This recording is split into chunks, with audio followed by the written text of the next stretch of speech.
Hey YouTube, it's your girl Chic from Chic Say What.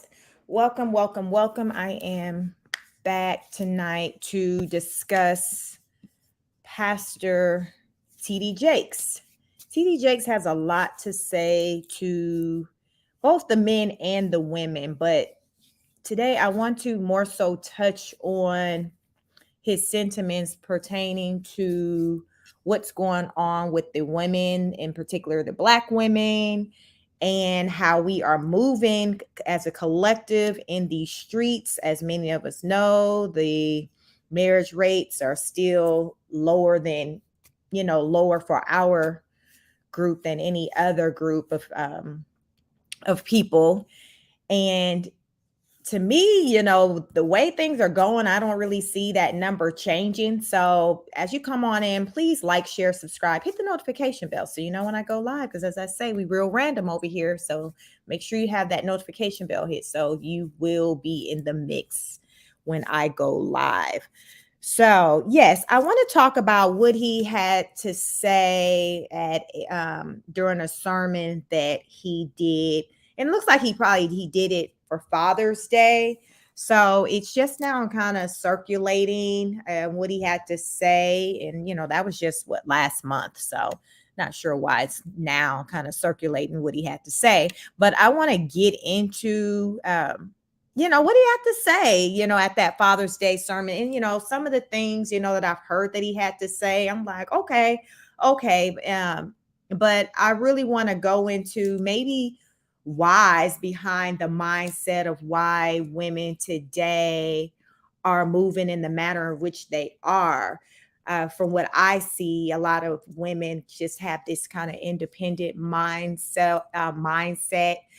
I see it more so, I guess, the younger women, like in the 20s, under 35, where they're still kind of good with moving solo. But then it's like once they kind of get in their early 30s, going into 40s, it's just like, okay, I'm ready to settle down now. And the question is always like, yo, I mean, is it kind of late in the game to be trying to want to be serious about life, I guess, with trying to make a life with somebody? And then at that point, are we still willing to play fair with others? What they say, the older we get, the more set in our ways we become. So at that point, when you're like 40, 45, it's just like, are you really going to be up for living with somebody, cohabitating with somebody, having somebody to quote unquote answer to, after you didn't been moving solo in these streets for all these years, or raising your kids by yourself. So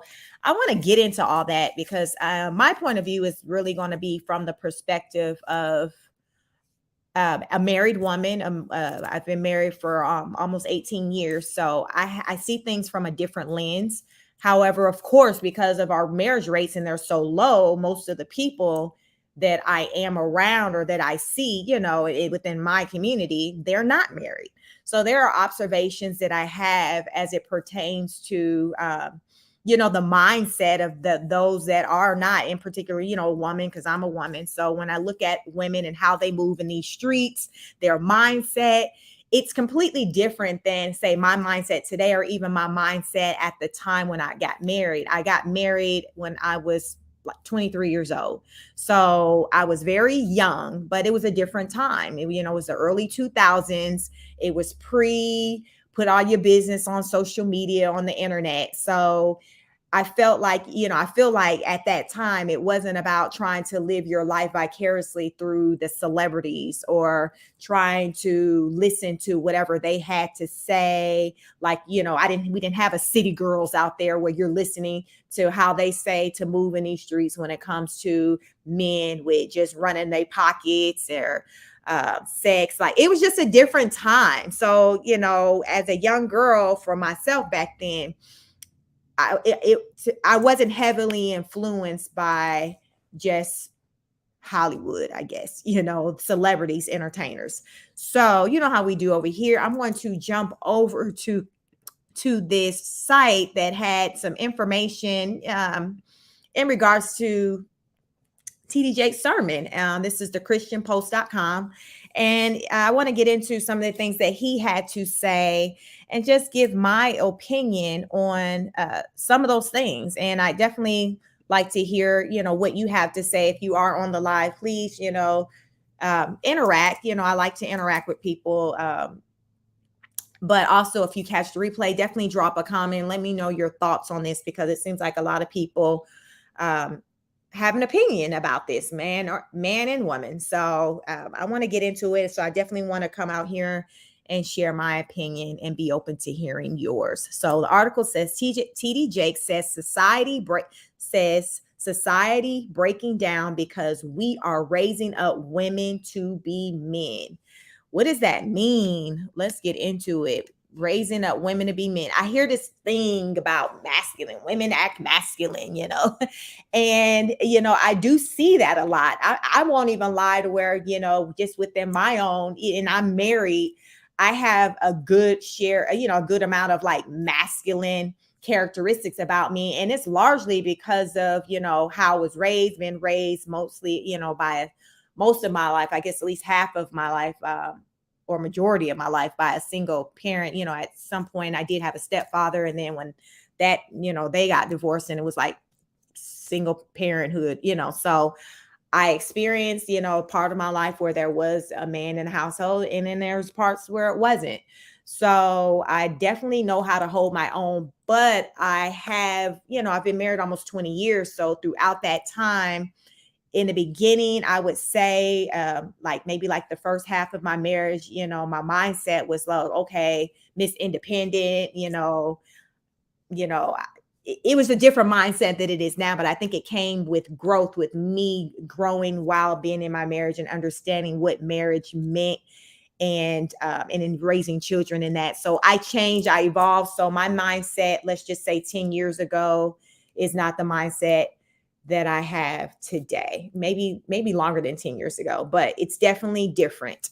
So let's get into what this article says. It says mega church pastor TD Jakes suggested in a recent sermon that families are being lost in contemporary culture because we are raising up women to be men while subverting their femininity. So when I talk about me, I was raised, they'll be independent, get yours, get it, make sure you keep a job, get your education. And I did all those things. And when I was doing those things, as far as, let's just talk about just with me getting my education, advanced degrees, it was really from a mindset of, okay, more of like a survival mindset. Like, oh, I need to get these things just in case, if I ever find myself not married, like, it was like legit, like survival. Not that there were any signs that was going to be my situation, but it was just like programmed in me to have almost like a destitute mindset. It was just programmed in me to do things and prepare for that day that may come, that could likely come, where I didn't have a man. So I did a lot of things more so out of, from that mindset of more so, okay, the day my husband's no longer around, really. And, we're still together. But, at that time, it's like that was my mindset. But again, it goes back to how I was raised, being raised by a single parent. So if I had a father around the entire time, I highly doubt my mindset would have been like that. But I feel like it was largely that way because of being raised in a single parent household. So the article goes on to say the comments made by the leader of the Dallas-based megachurch, the Potter's House, came during a sobering Father's Day message, Build Real Men Pour In. The message currently has nearly 600,000 views on YouTube. In his message, Jakes explained that there is a divine order of creation, and when men are led by women, it breaks the divine order. I can contest to that. I will say that when I do talk to ladies, and one thing I notice or I see a lot of times when it comes to women and men, like I said, I talked about, women having this masculine energy and want to run the show, especially when they've spent so much time being by themselves, being able to run their own show. I talk to them about basically when you're in a marriage, in a relationship, how you really can't have that energy if you want to have a successful relationship or, marriage. I speak from marriage because I'm in a marriage. So it's like, if you want to have a union, a successful marriage, you can't go around just basically bullying the man or trying to run the show. It don't work that way. I'm around a lot of women who, like, just in my family circle, who are doing big things like in their career, and I'm just gonna say probably the bulk of them don't have men. So I talk to them, and if they do have one, they just got one like just 5 minutes ago, like he new. So I talk to them about, yo, okay, let's talk about, if you're trying to, make this thing work, what it looks like. And what it's going to look like is you understanding gender roles, you understanding your place, not overstepping, not being a bully, not trying to control. You, as I use the analogy, you might be the VP running running things at the office, but when you come home, pull that Lexus, whatever you're driving in the garage, you check that and leave that there. When you don't take that energy into the house, because once you go into the house, he is the ruler of the house. He is the king of the house. So a lot of women, they can't sleep at night, with that having that logic, with that mindset. It's just like, what, but that's really how it is, because as the pastor said in here, it breaks divine order when things are out of whack. Like it's just not going to move right. And the reason why I have been able to be married for as long as I have, because I, within my marriage, came to understand how things work, like how things are, even though I didn't grow up seeing it per se, I started just seeing it or paying attention as I was just growing, and just within my husband's side of the family, with the bulk of, most of the households, predominantly almost everyone in his family, they're married, unlike mine. So I kind of was seeing, how things work. And the biggest lesson, or the biggest thing that I picked up is that it's about boundaries, respect, understanding roles, that. And it's really not that deep or that hard. But if it's something that you never seen or never practiced before, it's probably going to be difficult for you.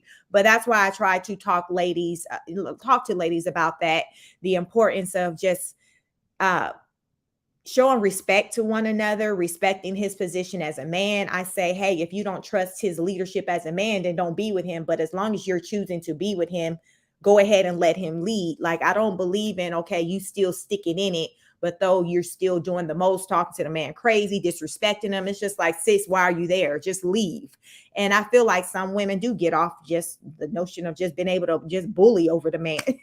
So you got some men that will just let the woman just run all over them. So as the pastor said, it breaks divine order when the man is not leading. So I can definitely agree to that, just from my own personal experience. He also says, real men pour in, quote, real men pour in, Jake said, if Adam had not allowed Eve to pour into him, sin would have never come into the world. Sin came into the world because Adam broke the order.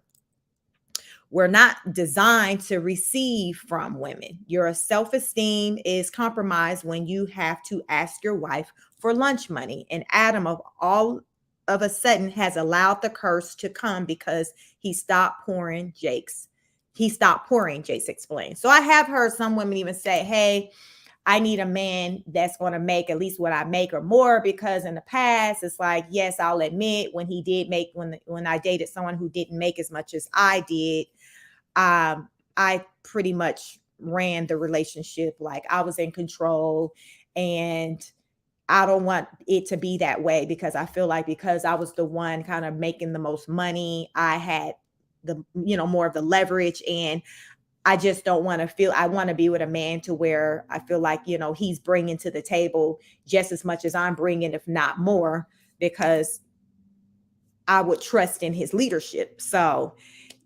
but, here's the thing. It's like, right now, with the ratio of men to women, what percentage of men out there, I guess, are making more than the woman? Is it practical for these women? Because we have a lot of, pretty, educated Black women, high earning Black women out here.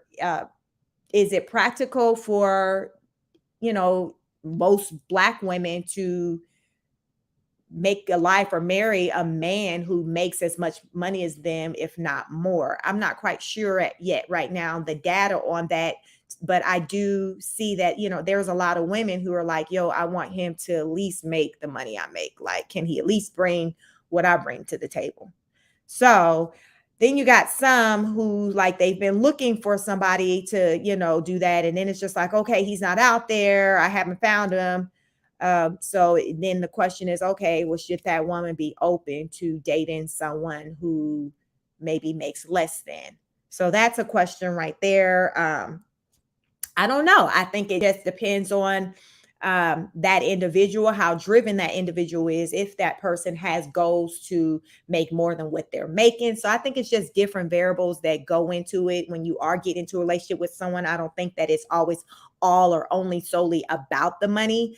However, I think it does make a difference on that person's mindset if they have a mindset to grow and better their situation.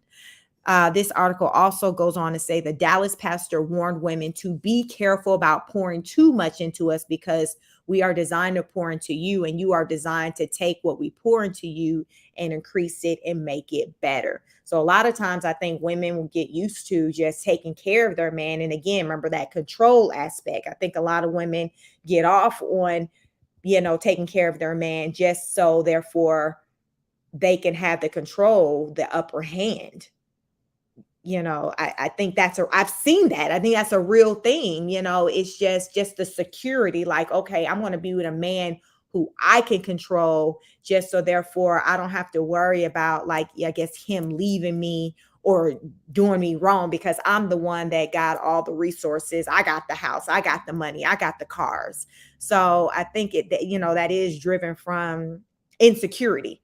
And any man that will allow themselves to be in a situation like that, I think that's also a situation dealing with insecurity for that man as well. So it goes back to when the pastor said it breaks the divine order. Article goes on to say he acknowledges, what did he say? He acknowledged that his message goes against the dominant message in today's culture. Still, he stressed that this disruption of God's order destroys families. So yeah, today's message, in the music, it's about ladies, get yours, forget him. Ladies, running up the credit cards, having more than one, like, how the culture is. And as I say, back when I got married, like, that wasn't the culture. So it wasn't like that was just things that I was just hearing a lot out there as a young, impressionable woman. Like, I wasn't hearing those things.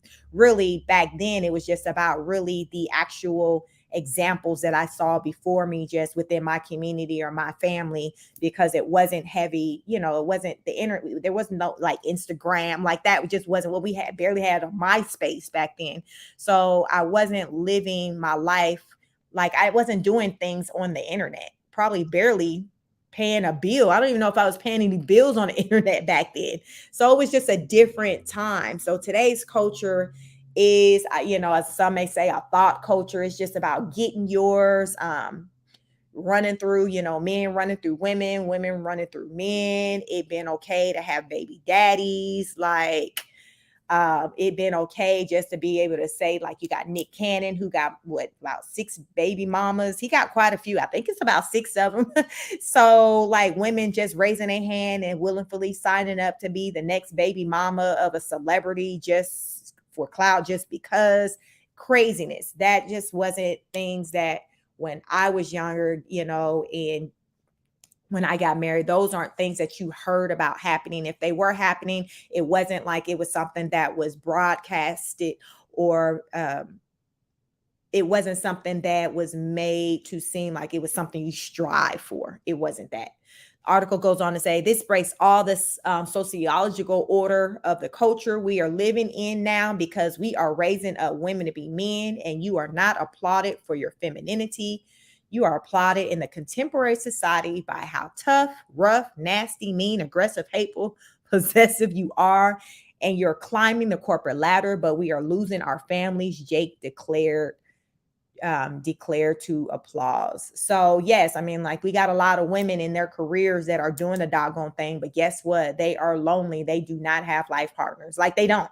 Like they'll even, a lot of them, they'll admit that they want them, the ones that are like in their 30s, like the ones in their 20s, not so much, they still thinking they got all the time in the world, um, being told they cute, and just just running through men. But I noticed that the women, as they get in their 30s approaching 40s, that's when they're like, okay, I want me somebody. But it's just like, okay, well, at this point, some of them have had children, some haven't. But again, as I say, you kind of get set in your ways and you want what you want. Or now, you're making this super high income and you're like, yo, I want him to make what I make. And it's just like, sis, it's just like it's so many variables or checks, boxes that need to be checked in order for somebody to meet a lot of these women's requirements, to where it's just like, wow, is he out there? Or it's almost like finding a needle in a haystack. So some women will start to kind of shorten that list, and you got some will still stay true to that list, and they just still continue to pray pray to Jesus and hope that that man will show up. Article also goes on to say, quote, I know you can buy your own car. I know you can buy your own house, but until you create a need that I can pour into, I have no place in your life. So stop coming home bragging to me about how much you don't need me and wonder why I shy away. He continued. That I remember, like I said, I was 23 when I got married. I would say probably the first maybe 5 years, my husband would definitely hear me say,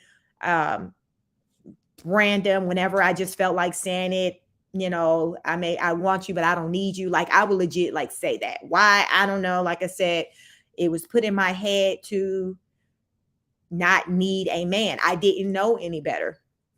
So I would say probably once I got about 30 years old, by that point, I pretty much had our third child. And I started to just recognize or appreciate, the things that my husband brought to my life and our family. And it's just like I had this epiphany that, okay, wow, I truly do need this man. And it was okay. And now today, 10 years from then, like I can comfortably, wholeheartedly say, yes, I need my husband. And there's nothing wrong with that, because that is the way it's supposed to be. It's almost like back then, when I was in my 20s, it was like, you don't want to say that out loud. You need a man. You might feel like you might get slapped by your mom or aunties, because it was about just being independent. And I just think that's just this brainwashing. And so many of our young girls have been raised that way. So then say in their 20s, a good man that, that surfaces, they can't even recognize them. They're just so stuck, or they're in their own way, to where they're, again, as I think women think, they got, young girls, young ladies in their 20s think they got all the time in the world. So they're just dismissing these good men that may be crossing their paths, because they're like, oh, I'm too young. I got plenty of time. And then when they get in their 30s, they feel like, okay, I'm ready now. But when they look to the left and the right, that man isn't there. At this point, many of these young ladies have had children. A lot of them have multiple baby daddies, and these men are like, yo, I'm not trying to sign up for that. Like, yo, I'll play around with you, but I'm not trying to wipe you up. So it's just like women are like, okay, ain't no good men out here. But, I feel like it's not a matter of there's no good men out here. I think a lot of women spend a lot of years overlooking good men just because of just getting in their own way. Like I said, having someone tell them growing up, you don't need a man, get yours. Focus on your education, focus on your career. He's secondary, he's third, fourth, fifth down the line. And the question now is like, is that really the right message? I have a daughter that's 12. That's not the message I tell her. I tell her, hey, when you're in your 20s, prioritize your education. But also, if you see a good man, a partner, somebody who you feel like will be somebody that you feel like you can make a life with, don't dismiss that or ignore that either, just because you're working on your career or your education. Figure out a way to make them both happen, because that's what I did, because their time is of the essence. And I truly believe that as women, we are most viable when we are younger. We are, it is, it's just, we can't stop the, time. you are physically, men are visual. Oftentimes older men like younger women. So it's just like my husband happens to be 11 years older than me. So when I was 23, he was what, 32? No, he was 34. He was 34. I was 23 when we got married. So, I got married when I was really young. That was just my most I guess that was when you can say I was the hottest on the market when I look back. So I think that makes sense because I'm a testament, like that's a real thing, and I'm seeing that play out. But it's unfortunate that a lot of young girls don't really realize that, and it's just like they think they got all the time in the world. Article also goes on to say, quote, the conversation has become, let's prove to men how dispensable they are, and it is born out of pain because we hurt you and betrayed you and lied to you and cheated to you, and you came like you became out of pain, but watch what is born out of pain. So yes, I mean, I think a lot of the messages, like my mom, or women like me whose mother gave them the same message, is because it came from just their own personal experiences of being in situations where they felt like they were disappointed by men. There were multiple fathers. Their children had they had multiple fathers for their multiple children. So it's just like, okay, I'm going to teach my daughters, they're not going to go through this. I'm going to teach them this, I'm going to teach them that. And I get that, but at the same time, we can't ignore people's experiences are that their experiences. So I think, we can factor in, and be sensitive to somebody's experiences, but we also have to be logical and realistic about certain things, and also see and make decisions based on what's best for our lives. So for someone who's young, let's just say 20, who is that? Sydney McLaughlin, the US track star. Like she just got married in May. She's 23. I think Sydney's 20. Let me see. She's 22 or 23. Let me see. I think she's 22, but I was listening, because I've been following this track on YouTube, that she got married in May. So it made me think about that, when I got married at a really young age. And her getting married at 22, that's not something you hear that takes place very often within the Black culture. First of all, you ain't even hearing about us getting married, period, like that, let alone doing it at 22 years of age. So when I heard that, it's just crazy how when I heard it, I'm thinking like, oh, wow, she got married and she's really young, because right now in today's culture, that's not what's pushed out there. Even though I feel like it's a good thing, it's not what's pushed out there. What's pushed out there is more of like a thought culture, twerking it out. And here it is, a lot of Sydney's peers, the Black ones in particular, many of them are going to look up and be 30 before you know it. And they're going to be still like trying to find husbands. Like, it is what it is. I just think that people just don't really factor in time, and how as time stops for no one. And as time goes on, you're moving. It's like those odds or chances, of you getting married to, say, the type of person you want. To me, it seems like they go down, they decrease, because it's like, your value when it comes, as far as from like the physical, you start to change, life happens, you get older, things aren't sitting the way they used to sit. So it's not to say that nothing's possible for people, but it is a such thing, as waiting too long. Because I think I heard a stat that I think by the age of 27, I think most like white women are married by the age of like 27. That's really young, compared to just within the Black culture, what we not really hardly even get married at all. I think we're probably 30% of us are even married. So to be married by 27, like, that's even later than when I got married, but I believe like that's like the average. But white women, they're strategists, like they're strategic about getting married. It's like, okay, I'm going to go to college, but while I'm in college, I'm keeping my eyes open for a potential husband. It's like you can do two things at one time, like you really can. And that's what they do. And I know, Asian communities, like they don't just focus on one and just dismiss the other. They figure out, okay, how can we make both of these things work? And that's kind of how I try to teach my daughter. This article also goes on to say, the mega church leader urged women to hold men to a higher standard instead of trying to replace them. Anatomically, men pour in. Life begins when men pour in. We are designed to pour in. You were designed to preserve what is poured in. They told his female congregation, as it is in the physical, so it is in the spiritual. We are designed to pour in. Jakes also urged fathers to see their roles as providing money and being present for their families. So, like I said, a lot of women are like, yo, well, I'm gonna be by myself if I can't, find a man who can financially come along, hold things down, or some even have a mindset if he can't come along and retire me, basically let me be a stay-at-home wife and mom, and then I can't do nothing with him. So, Jake said, hey, you need to come. I mean, I guess the way I look at it is a man's value is heavily focused on the money that he brings to the table, to the family. Whereas a woman's value is heavily focused on her physical appearance, visual, because the man simply don't need to rely on the woman's money. They can bring that themselves. They're looking at and seeing if you're somebody who's who they find to be attractive, who they find to, be friendly, somebody that's agreeable.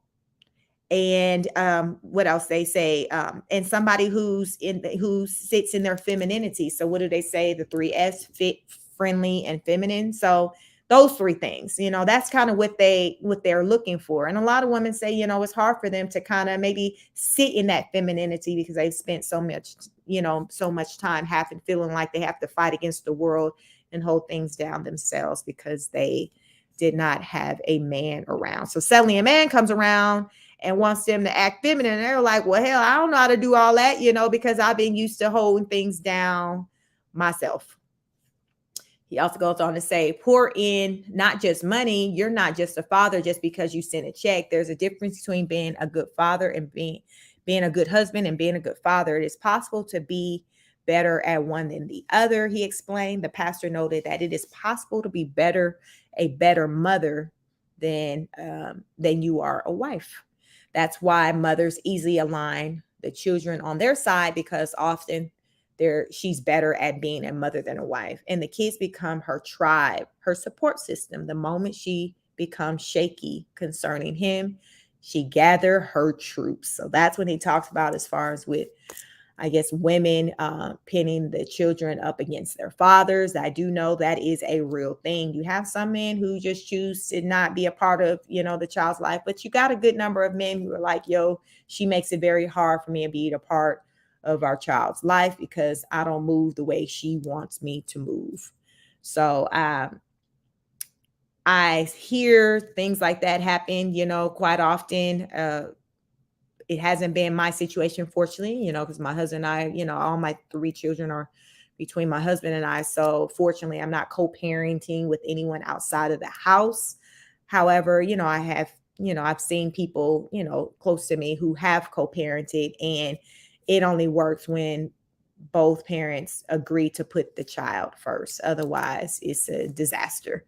And unfortunately, in many situations where we deal with co-parenting, that's not the case, which is why I strongly advocate, listen, don't go bringing kids into this world if you don't find this person worthy enough to marry. Let's just go ahead and marry the person first before we start doing all that, just to, just to simplify things, because it just becomes a hot mess when we just out the gate, just going into baby mama, baby daddy type situations. It just, more often than not, it don't work.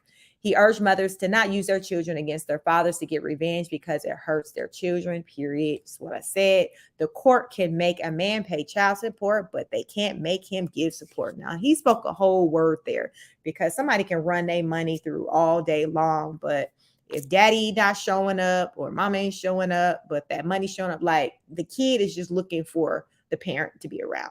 They not, as a kid, you not thinking about money and all of that, the resources, you just know you got food and clothes. You're not thinking about the parts of where it's coming from. You're focused on, okay, who's there, who's been there when at your time of need. That's what you're thinking about.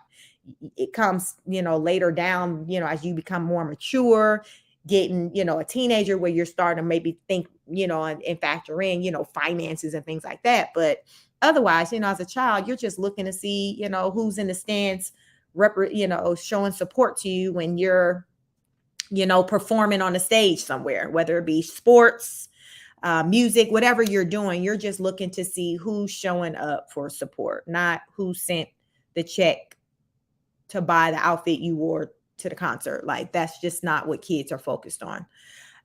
He also goes on to say, because child support is not a check, it's attention. He said, when you take the father's love from the child, the father doesn't know how to give love to the child outside the woman. The child is damaged. So listen, the bishop spoke a word. Like, I feel like, I don't know. I feel like, he's had a lot to say as far as with the women, but I feel like, in here, he spoke to the men as well. I think that both men and women can take from this message, but I really, I don't know. Like I said, I've said this before, that I just feel like men and women, a lot of time on these platforms and YouTube, there's more energy spent with men and women just arguing their points, like against one another, like, okay, you're bad, no, you're bad, versus, bringing the conversation to, okay, how can we get along and make our relationships work?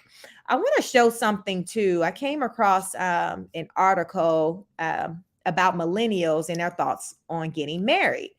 And it's funny because I was speaking to my niece who's 19 not that long ago, and she made a comment, and she was like, I don't plan on ever getting married. She just said she doesn't want to get married now. Sis didn't say she didn't want to have kids in this particular conversation. She just said, I don't want to get married. But like I said, the culture we live in today is like, okay, it doesn't push marriage, but it definitely, pushes being a baby mama, baby daddy. Like, it's just unfortunate, but that's the way it is. So my 19-year-old niece is like, yo, I ain't trying to get married. She has a girlfriend who's already married at like 19 years old, and she's like, look, I don't want to get married or whatever. So marriage isn't for everybody. I just strongly advocate it when you're wanting to bring children into this world. I feel like they deserve to have that foundation. If you're not going to have children, do you, boo, do you? But I feel like if you're going to bring lives into this world, then I feel like they deserve to be brought up in a two-parent household where they can get the support of both the mother and the father who created them, brought them into this world. So the article goes on to say, millennials are making history by saying no to traditional marriage in record numbers, and they may be radically changing a centuries-old institution. I've said, like, our marriage rates, I don't see them increasing. I believe they're maybe like at 30% now for the Black community. I'm just not seeing any signs of that getting better. I don't see either, I don't see women really changing, making adjustments to try to, fit marriage into their plan. And then men, I mean, I feel like these men are just kind of like, they're like checked out, like, yo, whatever, because really they can still get whatever they want out of the woman pretty much without having to marry her. So it's like, okay, what's the incentive? So yeah, I don't see that stat getting any better. Hell, it might go downwards before it go up. But the article also goes on to say, while traditional marriage has been on a downward trajectory for generations with this group, the oldest, now 40 years old, it appears to be free for all. According to the report by the Pew Search Center, millennials are slower to establish their own households. More than 4 in 10 do not live with a family of their own. Many millennials are choosing to test drive nuptials. Pew reports found that a significant share is living with a romantic partner. Cohabitation is more common among millennials than Gen Xers across most racial and ethnic categories, as well as educational attainment. Let's see. It also goes on to say women around the world are getting married later, and part of that is because women are getting more educated and investing in their careers. Sawyer says, noting a boost in the ratio of college educated women to college educated men, they've invested a lot of time and money into college, so they're getting a job and delaying marriage, if not opting out completely. So that's when it comes to where they're like, yo, okay, well, I ain't got to get married. And then you'll hear them talk about, okay, well, I want to become a mom. So they'll, maybe freeze their eggs, go to the clinic, but, they'll somehow become a parent. But marriage isn't that serious. Then you got some who are like, okay, I want a husband so I can have kids. So it just becomes this mad dash to the altar because they're like, okay, I'm hitting 40, my eggs get like, it's just like, okay, because they didn't spend all this time, focused on their career. And then now they're just like, okay, now I got time to focus on family. And it's almost like you aged out. So that's a real thing. I know within the Black community.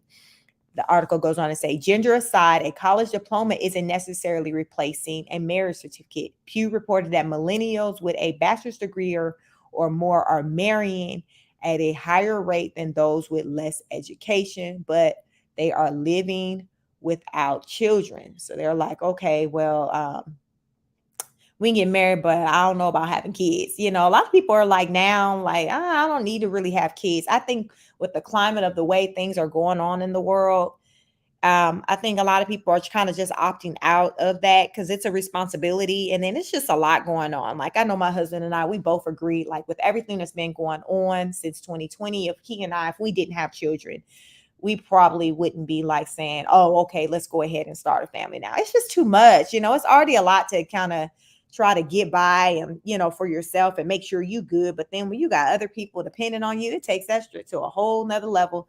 So I can understand, why there are more people opting to not have children. As a part of the millennial, Sawyer sees trends with her own family. Her 31-year-old son and his living partner of 7 years are not married and don't plan to have kids. Kids is an expense. A lot of people, with the cost with inflation and things like that, they're like, listen, the price on things are going up, but my check isn't going up. So the math ain't mathing. Nah, we can't have no kids. We can't afford them. Like legit, like my husband and I both were like, nah, if we didn't have kids, we wouldn't be like, yeah, let's go ahead and get pregnant and have a baby. Nah, just I'm a very logical person and he's kind of not as logical as me, but he's logical. And we both think, in this situation, we both were like, nah, we would pass on the kids. But we do have children, they're, our youngest is 12. So they're bigger, so they're more sufficient. But it is, we do have to be concerned about things when it comes to school, when schools shut down, um all the medical stuff, with the medical stuff they're trying to push you on, what I'm talking about. It's just a lot, and those are things that we still have to kind of talk about just because we're still raising children. So the impact of not getting married. So, Boston Globe columnist Tom King says that this trend could be a cause of alarm. Not getting married at all could prove tragic, said Kian. Reviewing the economic and social benefits of marriage in the columns, millennials reject timely marriage at your own risk. Marriage patterns will continue to diverge by education and race, increasing the divides between mostly married haves and increasingly single have-nots, predicted an internal analysis of Urban Institute report. Tax rate eligibility for entitlement programs, and the availability of society nets are all altered by marital status, it said. Current marriage trends will make it challenging to develop policies that efficiently target the needs of the growing number of unmarried poor. Quote, to me, there are so many things that encourage people to marry for financial reasons, says Bentley Senior Lecturer at Law and Taxation, Stephen Wiseman. From Social Security to income taxes, married couples benefit economically. So, yeah, as I say, also, marriage is a business, it's contracts involved. It's just not like, okay, I don't like you, I don't like you either, and you go your separate ways. It's more to it than that. So, I think too that a lot of people in later in life, especially, as I say, maybe around 40 plus, when they start to consider marriage and really think about it, is they are starting to think about it from more of an economic standpoint, especially in these times, because it's just like, okay, wow, I'm getting closer to retirement. What is my money going to look like when I can't work anymore? I'm just pulling in Social Security. Will I be able to afford to pay rent or my mortgage? Like all of these things. Because if you're married, you still have the two checks coming in, or say if a spouse is no longer with you, you can still maybe draw in some money still from that person, some type of benefits. But when you're not married and you're just rolling through this thing called life solo, it just puts more pressure on you. Maybe instead of been able to retire and start working at maybe 65, you got to push it to maybe you like 72. Like it does change the game. And I think, young people don't really think that far ahead, in their 20s to think like that. But I think a lot of times women don't really start to think that way until they're probably maybe, around 50. They were just like, okay, yeah, I probably need to go find me somebody and get booed up real fast. So it is what it is.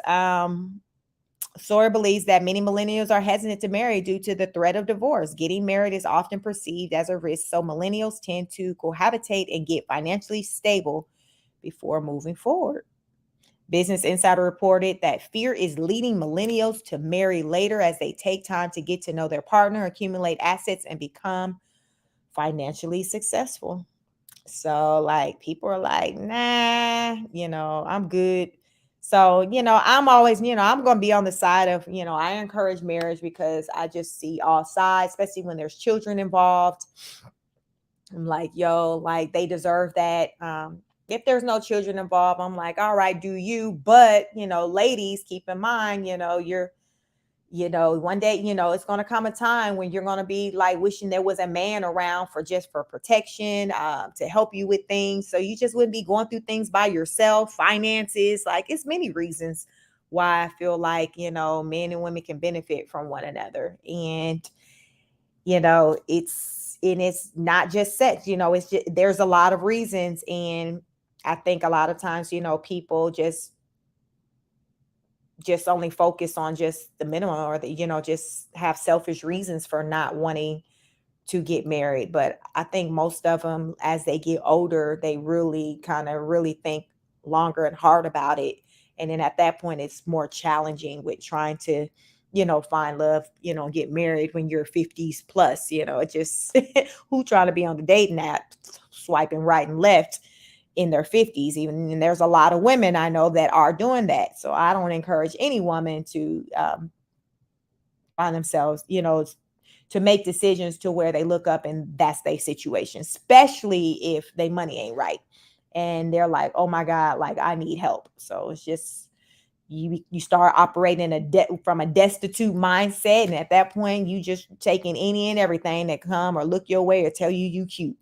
So I don't know. I just think that as young people and people, older, mature adults, we need to be talking to our young people, talking to our young ladies in particular, let them know, hey, you're beautiful. Capitalize on that. If somebody comes along and, they have the resources and things, the means to be able to take care of you and you to be, and to be able to take you on as his wife, you have a family and things like that, go for it. Because don't wait, because it's not favorable that when you wait and you're now in your 30s and 40s, that an opportunity like that is going to come along, or an opportunity period. How about that? Some women ain't even getting opportunities. So we just got to think smart. So that's just what I do. I just talk to our young girls. Let me know your thoughts. Definitely drop a comment. What did you think? Are you with TD Jakes, Pastor TD Jakes? Like, yes, women, like we need to find a way to get back into our femininity, be open to allowing a man to come into our life to lead. Uh, Yeah, what's your thoughts? Drop a comment. Please like, share, subscribe, hit the notification bell when you know I go live. So you'll know when I go live because she random over here, y'all. I be telling y'all she real random, but she gets into it. I will drop the links in the description so you can kind of check out these articles yourself. But I definitely want to hear your thoughts because like the past is like, yo, we have to do better, and I truly believe it. Like I feel like we have to do better. So as many people that can spread that word, the better, because I think we as a people or a black community, we are in dire need of repairing our families. Yeah. We are, our families are definitely sick right now. Like we really need to do better. And the fact that he's on the pews preaching this just to me lets me know that things are really bad. Like he's seeing it and he's like, yo, like it's bad out here. It's bad. And I gotta speak a word to my people. So drop a comment again, like, share, subscribe. Let me know what you think. You here for what he had to say? Are you like, Pastor Jace, go have several seats? We good out here. The city girl said that we just need to get our money and do the twerking later. I'm just saying. So I will catch you on the next broadcast. This is your girl Chic, and I am out. Peace.